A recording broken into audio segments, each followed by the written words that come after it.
Donc, dans cette vidéo, on va regarder le calcul du nombre dérivé de la fonction carré en 1. Donc, cette fonction est définie par f de x égale x carré, elle est définie sur R, et on prend h, un nombre réel.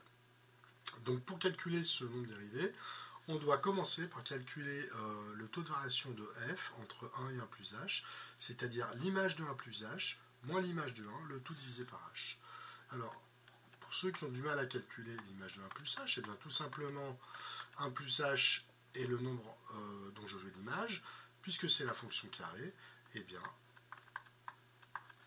je calcule 1 plus h au carré, c'est-à-dire que je remplace x par 1 plus h. Vous voyez, ici j'ai x carré, la fonction qui a x associée x carré, donc l'image de 1 plus h c'est 1 plus h au carré. Ici vous avez une identité remarquable, c'est donc 1 au carré plus 2 fois 1 fois h plus h carré, c'est égal à 1 plus 2h plus h carré. f de 1,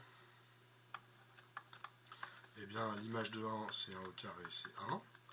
Donc finalement, f de 1 plus h moins f de 1 sur h est égal à 1 plus 2h moins h carré. Ça, c'est f de 1. f de 1 plus h, pardon, moins f de 1, c'est-à-dire 1. Ici, vous avez f de 1 plus h moins f de 1.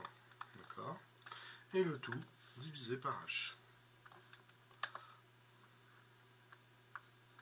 D'accord?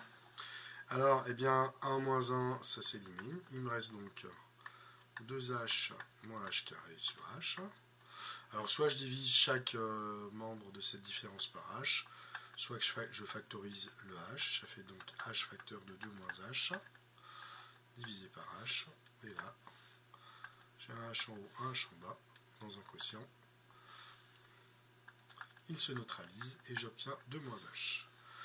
Et maintenant, il faut que je passe à la limite. Or, la limite, quand h tend vers 0 de 2 moins h, qu'est-ce qui se passe quand h devient très petit et se rapproche de 0? Eh bien, la quantité de moins h se rapproche de 2. On dit que la limite de 2 moins h quand h tend vers 0 est 2. Et donc, la limite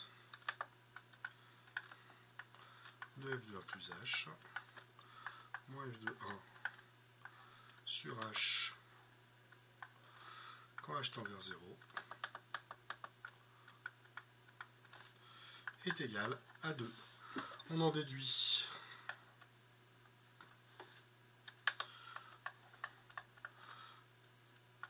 que f est dérivable